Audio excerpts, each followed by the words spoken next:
El canal del Congreso presenta.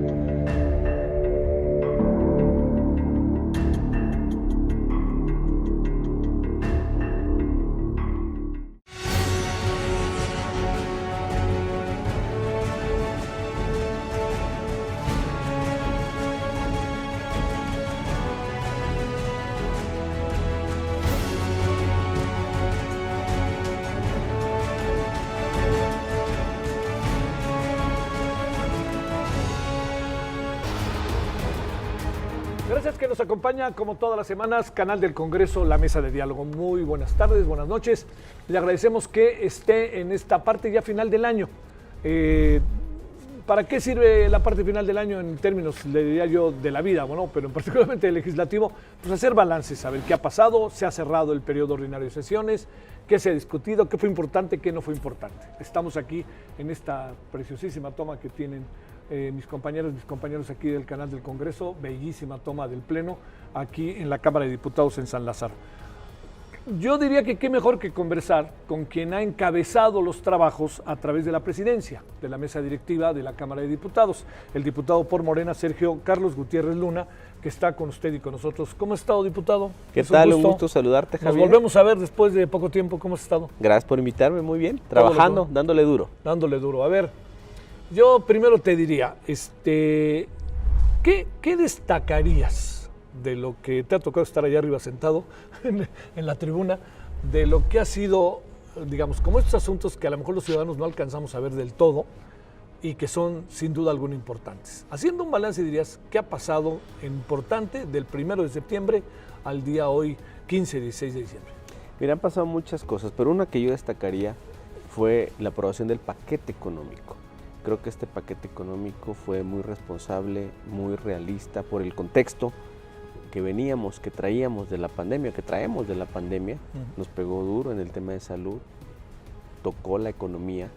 Y lo que propuso el presidente y que aprobamos la mayoría en la Cámara de Diputados es bastante novedoso. Hay un tema particularmente que a mí me gusta, me llama la atención y siempre trato de hablar de él. Un tema para clases medias, que propuso el presidente de la República, que aprobó Morena y que va dirigido para las clases medias. El régimen de confianza, el llamado régimen de confianza. Fue una reforma a las leyes fiscales para que las personas físicas que ganan hasta 3,5 millones de pesos al año y las personas morales que ganan al año hasta 35 millones de pesos, son pequeñas y medianas empresas, son clase media, no son grandes empresas, paguen menos impuestos, se simplifique la forma en la que pagan impuestos. Y para darte un ejemplo, alguien que gana 25,000 pesos al mes, que es una persona de clase media, paga en la actualidad alrededor de 1,600 pesos al mes de impuestos, de ISR. Con esta reforma pagaría casi 300 pesos. Es decir, una disminución muy drástica, muy importante. Sí, muy importante. Eso le permitiría a las empresas generar inversión o generar gasto. Es algo de lo que poco se ha hablado, pero es interesante porque el sector al que se está buscando beneficiar es casi a 13 millones de pequeñas y medianas empresas de todo el país, que es la parte más importante de los contribuyentes en número. Esto va a beneficiar a las clases medias y también un poco desterrar esa idea de que Morena no estamos a favor de las clases medias. A ver, con hechos lo estamos haciendo. Es un tema que me parece relevante y que yo destaco mucho en el contexto de la aprobación del paquete hacendario. Hay otros temas importantes, temas de fertilizantes, temas de continuar con los apoyos a desarrollo social, a los que menos tienen, pero este tema de clases medias yo creo que sí hay que ponerlo en el contexto de la importancia y la relevancia que buscamos, apoyar ese sector de pequeñas y medianas empresas, también que muchas personas se pasen de la informalidad a la formalidad. A veces no se quiere estar en la formalidad por lo complejo que es pagar impuestos. Aquí se está simplificando al máximo y las tasas bajan de un 30% a un 1 o 2%. Esa es la magnitud de esta reforma. Sí. Entonces es algo muy, muy relevante, Javier. ¿Y eso entra en vigencia ya? Ya, en enero. En enero. Así es. En enero. Así es. A ver, Y déjame decirte algo. Sí. Fíjate que he visitado varias cámaras empresariales, Canacintra, Canaco, y aplauden de manera muy importante esta reforma. Es algo que ellos exigían desde hace 30 años, simplificar el pago de impuestos, que baje la tasa del ISR, que el pago de impuestos sea sobre flujo, lo que evitará la facturación falsa y todos estos esquemas de factureras. y están contentos. Incluso lo que yo he platicado con ellos es poder generar mecanismos para explicarlo a todos los agremiados que tienen pequeñas y medianas empresas en provincia, como pudieran ser ferreterías, clínicas dentales, boutiques, van a ser beneficiados directamente. Sí, que son pequeños comercios, ¿no? Así es. Y que mucha gente vive de eso, y además quisiera pensar, ¿no, diputado, que hay un poco lentamente, pero al fin y al cabo, una reorganización de la economía, una recuperación, y ahí pues hay mucha gente que no tiene empleo y se va a tratar de echar a andar como de lugar, ¿no? Así es, la idea es reactivar la economía.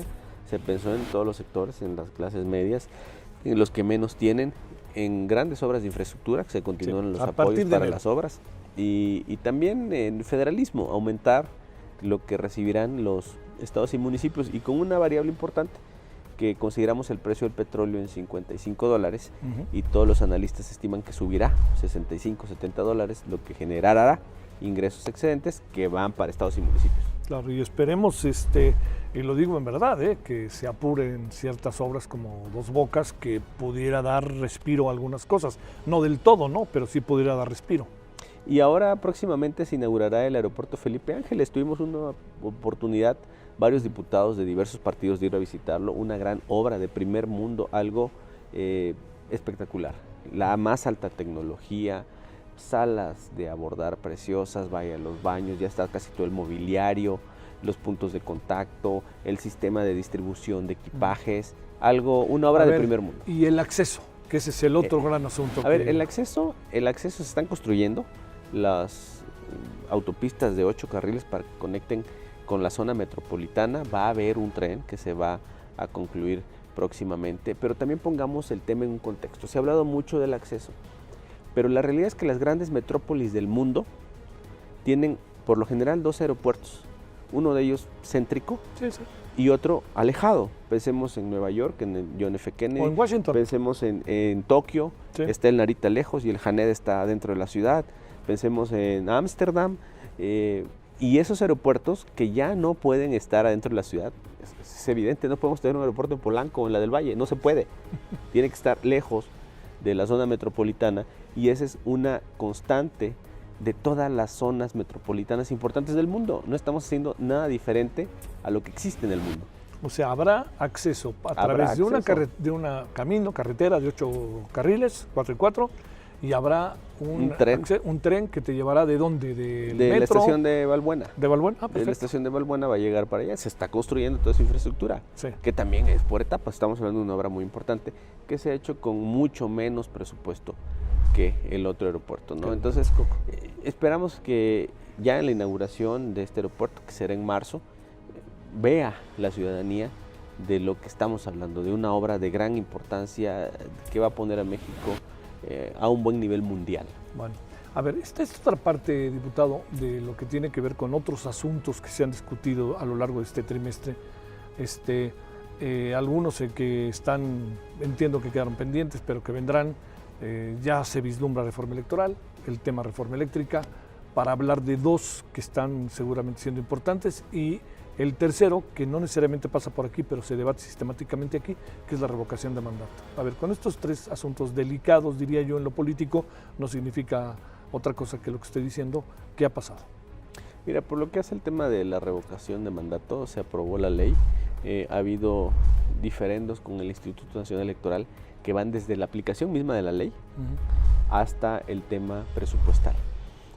Iniciando con el tema de la ley, como tú sabes, yo era representante de Morena ante el INE. En las últimas sesiones en las que estuve no había ley, y lo que el INE decía era pues que no aprobó el Congreso la ley y ahora vamos a hacer unos lineamientos. Nosotros le dijimos hay que esperar, ellos no quisieron esperar, pero luego aprobamos la ley, Javier, y resulta que la ley no les gustó. Entonces querían hacer cosas contrarias a la ley. El tribunal les tuvo que corregir la plana.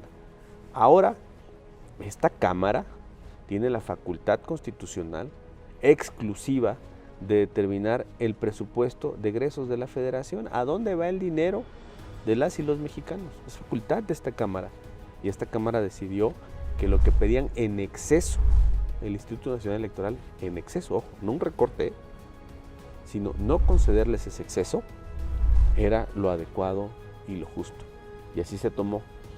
Al INE no le parece. El INE quiere tener dinero en exceso para presuntamente hacer el tema de la revocación de mandato. La parte curiosa es aquí que solo les falta dinero para hacer el tema de la revocación de mandato. Para otras cosas no les falta. Mira que tenemos el año que entra 6 elecciones. Para otras cosas no les falta, ¿no? Para sus sueldos, para los bonos, para comida, para eso no les falta. Les va a faltar para la revocación de mandato, según lo que ellos dicen. Entonces creo que si hablamos de un tema de respeto a investiduras, de respeto a competencias constitucionales, lo lógico es justamente que haya ese respeto a la competencia constitucional que tiene la Cámara para asignar el gasto público a todos los entes del Estado. El Instituto Nacional Electoral es un ente del Estado mexicano. Entonces, al fin y al cabo, eso ya quedó como tal.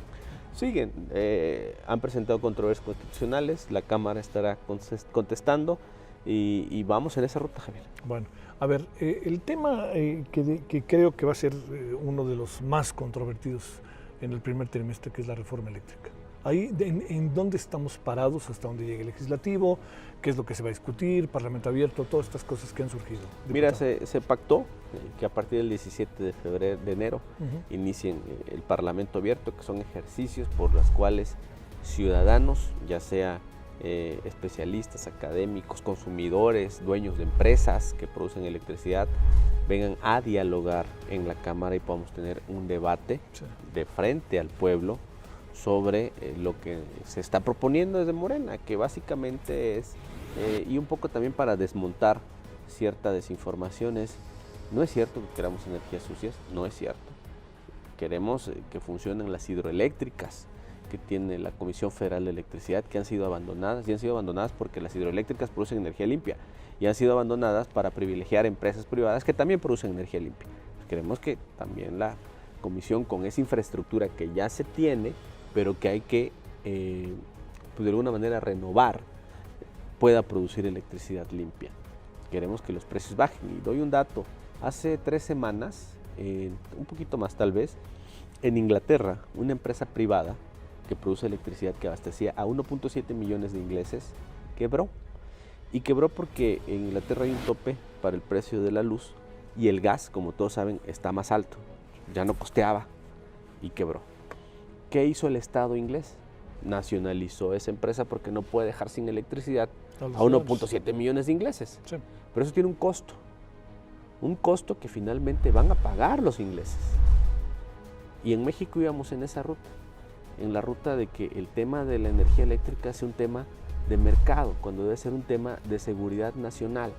Cuando tuvimos la crisis de los precios del gas en febrero, lo que dijeron las empresas privadas que tienen plantas de ciclo combinado es: yo no le entro porque me sale caro, porque el gas está caro. Oye, ¿y los mexicanos que necesitan electricidad? Bueno, pues yo no sé, yo no le entro. Pues la CFE tuvo que entrar al tema para abastecer ese hueco que dejaron las empresas a las que no les convenía dotar electricidad por el alto precio del gas. Y algo similar está sucediendo en Alemania, donde prendieron las carboeléctricas. Ahorita Alemania está produciendo mucha electricidad con carbón porque el precio de gas está alto. Entonces necesitamos un órgano, que sea la Comisión Federal de Electricidad, que pueda regular el mercado eléctrico con una visión de Estado. Y esa visión de Estado incluye esta parte que te estoy diciendo: proteger los intereses nacionales, pero también cuidar el precio y no estar en una crisis como la que tiene España, donde ya hay muchas personas jubiladas en España que tenían una jubilación digna, que ya no pueden pagar electricidad. Para no ir en esa ruta hay que tomar medidas para que puedan impactar de manera positiva en las y los mexicanos. A ver, ¿qué va a ser Parlamento abierto? Va a ser Parlamento abierto. ¿Cómo lo imaginas, Mira, nosotros, diputado? yo la parte que a mí me parecería fundamental del Parlamento abierto es que vinieran aquí en la Cámara los dueños de las empresas. Sí, claro. Y las grandes transnacionales. De las grandes transnacionales, claro, que vinieran, sí, o los altos ejecutivos. Sí. Bajo una perspectiva muy clara que nos dijo el presidente Andrés Manuel López Obrador hace 2 o 3 semanas, cuando platicamos con él, y que yo quiero reafirmar. Lo que dijo el presidente es: no estoy en contra de los empresarios, estoy en contra de los empresarios que, al amparo del poder público, por corrupción, han saqueado al país.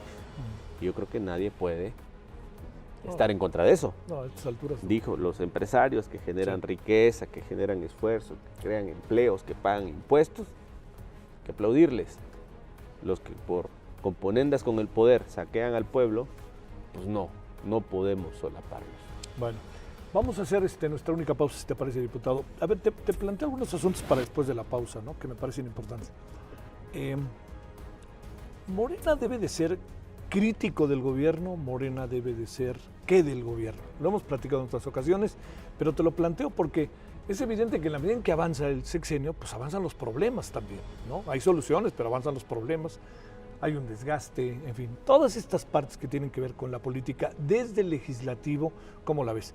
¿Y cómo ves las elecciones del año que entra? Que de alguna otra manera parece que en el papel pintan bien para Morena, ¿no? Se habla de 5 de 6, ¿no? Y vete a saber lo que pasa luego con las sextas alturas del campeonato, ¿no? Entonces vamos a la pausa y regresamos. Claro. Bueno, estamos aquí en la mesa de diálogo desde San Lázaro, Canal del Congreso.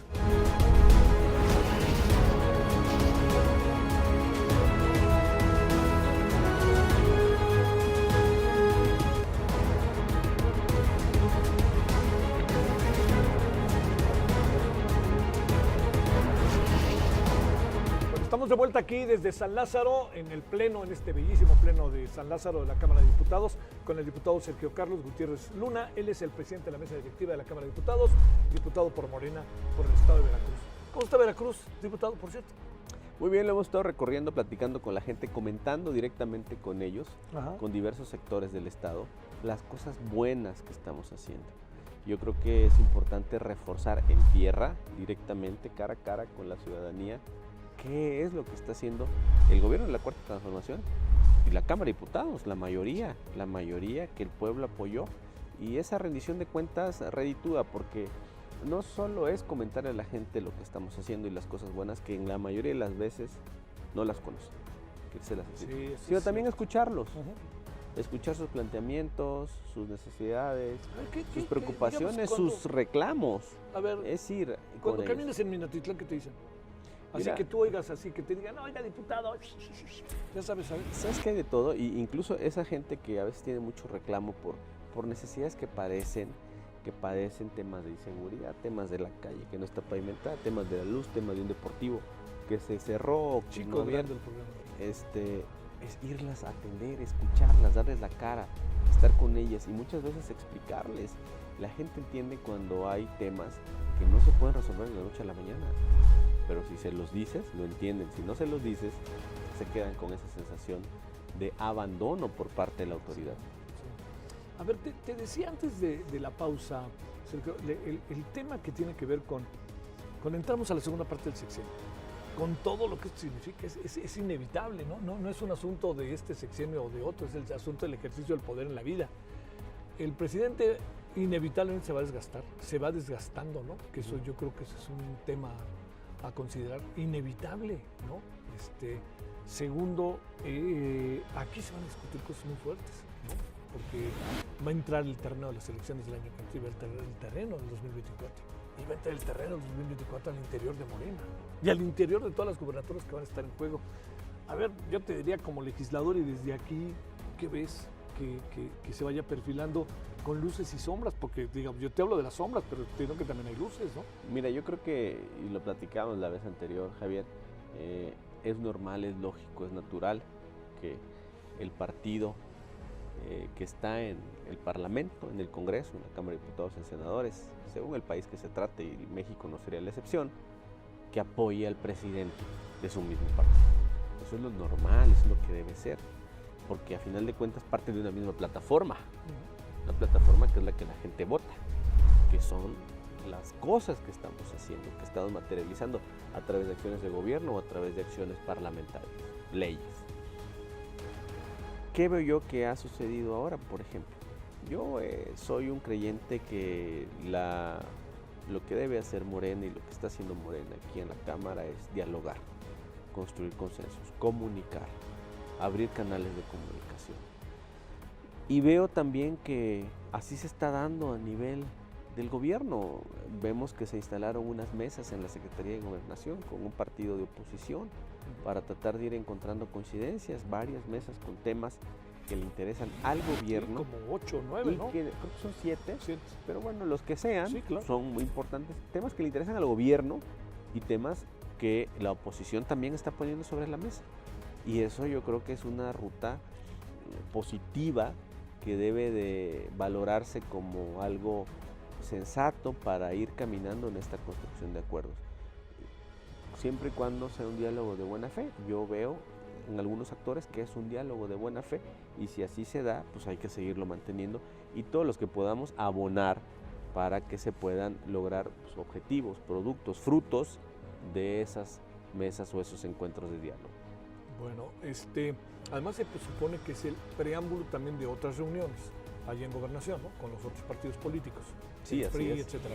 Así es. El PRI ya se dijo, yo voy, ¿no? Bueno, hasta el presidente del PRI quiere ser candidato a la presidencia, ¿cómo ves? Bueno, ya son cosas internas de cada partido, habrán Bueno, que valorarlo. te salió y eso. tu papel de presidente de la mesa directiva. Sí, tendrán que valorar la existencia Bueno, interna. A ver, déjame plantearte el otro asunto. Es un presidente popular, es un presidente que se va a desgastar. ¿Qué perfilas para el 2022? ¿Qué se peleará Morena ya dentro de sus candidaturas? Está fuerte ya la batalla, por lo menos eso se presume, y hay elementos para pensar que pues naturalmente si hay candidatos, pues hay candidatos y candidatas, ¿no? Mira, el año que viene, en el 2022, hay 6 gubernaturas, de las cuales todas las encuestas dan la preferencia, la mayoría y el triunfo a Morena. Yo creo que ese pronóstico se va a consolidar. Creo que tenemos importantes candidatos y candidatas en todos los estados, gente que viene del movimiento, que tiene buen perfil, que ha trabajado en tierra, que es reconocida en sus estados, que además, ojo, esa parte es muy importante, que puede hacer buenos gobiernos.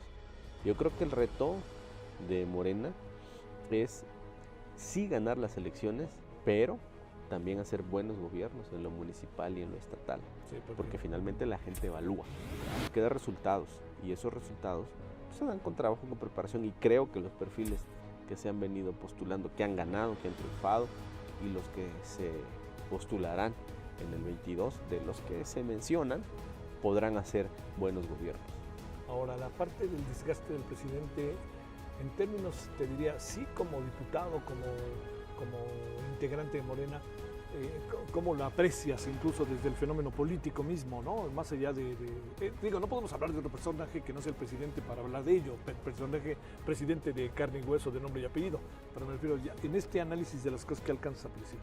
Mira, este tema de cómo está el presidente Sí.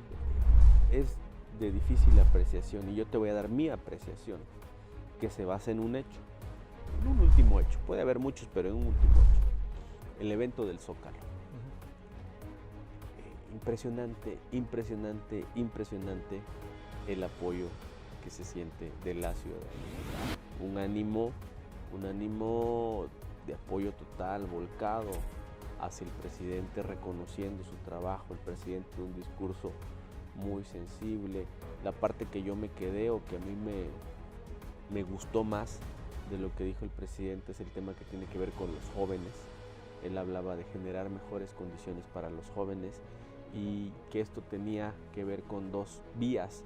Uno, pues justamente generarles condiciones de bienestar, pero 2, erradicar que esos jóvenes sean carne de cañón para la delincuencia, que es un tema en el que yo estoy convencido. El fenómeno de la inseguridad tiene que ver gran parte con el fenómeno social de la desigualdad y de la falta de oportunidades. Lo he vivido, lo he constatado, así es. Y esa parte a mí me pareció destacable. Y eso la gente lo percibe, lo entiende, lo ve, lo siente. El apoyo es grande, es importante. El presidente tiene ese bono de confianza, ese bono en el que la gente, más allá de lo que a veces vemos en redes, que generalmente son temas artificiales, ya en tierra, ya en la realidad social de México hay un gran apoyo hacia el presidente. ¿Estará el desgaste del presidente inevitable o ahí cómo lo alcanzas a apreciar? Yo creo, pienso, veo que todavía tiene una aceptación muy importante, muy relevante. Altísimo, ¿Cómo serán y dar dando las cosas? Yo creo que más a favor de esa aprobación, Javier, y te voy a decir por qué. Porque van a ir consolidándose las grandes obras, porque van a ir ya estando a la vista, siendo una realidad esa apuesta del presidente de transformar, y yo siempre invoco a un tema, segundo piso. Tú recordarás cómo criticaban al entonces jefe de gobierno por querer construir un segundo piso, decían de todo, que era una aberración, que no iba a haber 2, 3 pisos, mil cosas. Después vinieron otros segundos pisos y resulta que ahora la Ciudad de México no puede vivir sin los segundos pisos, y el único que es gratuito, el único, es el que construyó Andrés Manuel López Obrador. Los demás son de peaje y son muy importantes para la ciudad y para la zona metropolitana. Así se dice de muchas obras, y yo estoy seguro que estando ya las obras van a generar un efecto muy importante de confirmación del apoyo y del camino correcto por el que el presidente. ¿Qué presumes sea importante para el siguiente periodo ordinario de sesiones a partir de febrero? Mira, yo creo que el tema de la reforma eléctrica, sin duda alguna, sin duda, esperaremos las reformas en materia de seguridad. ¿Piensan aprobar la reforma eléctrica antes de mayo? Mira, yo creo que pudiera ser la idea. Yo creo que hay que ir viendo cómo sean las cosas. No hay una fórmula precisa, y con base en eso ir midiendo los temas.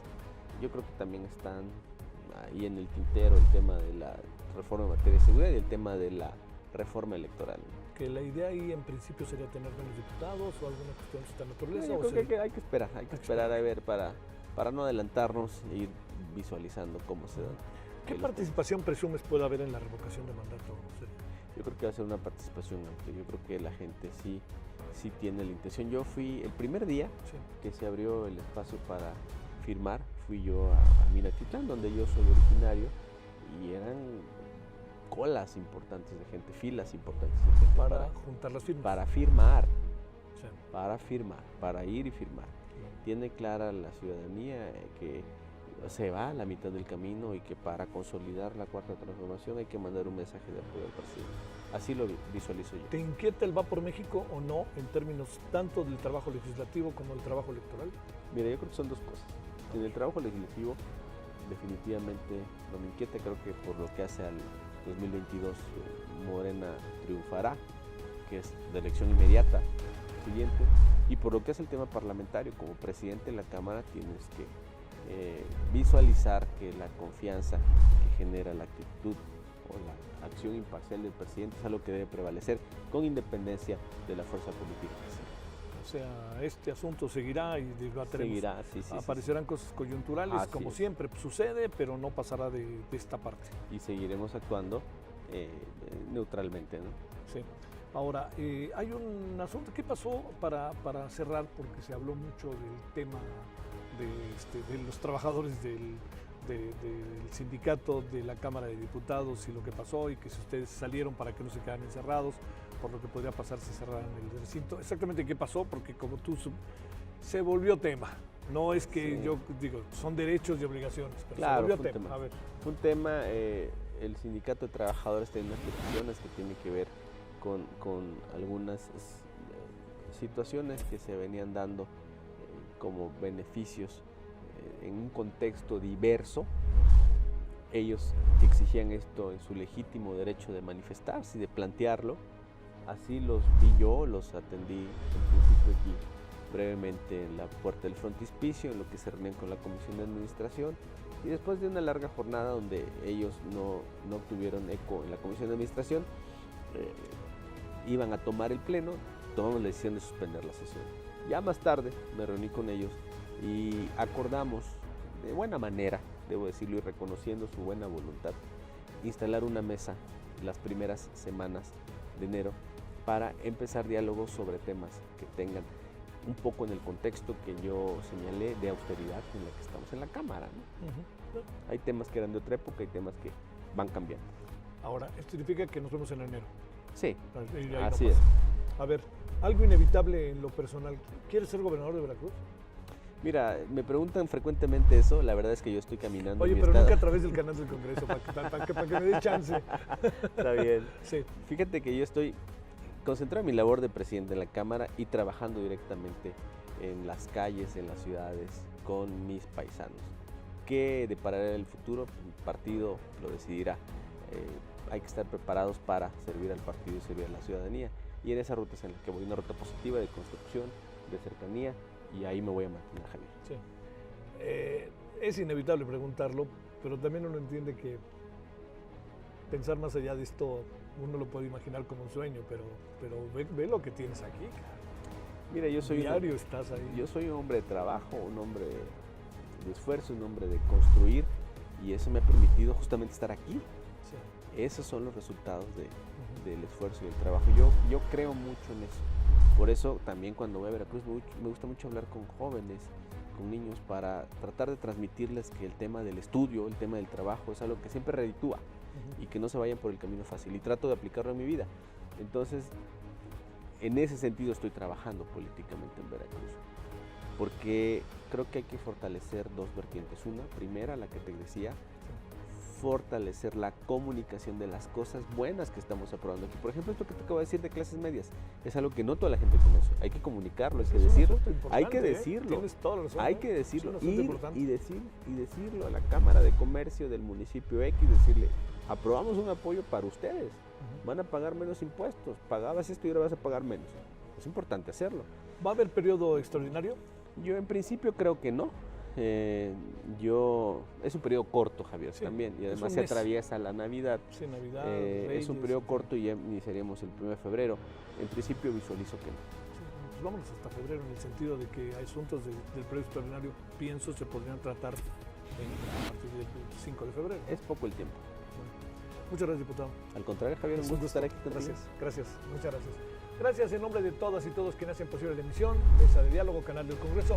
Nos vemos la próxima semana, pásela bien, adiós.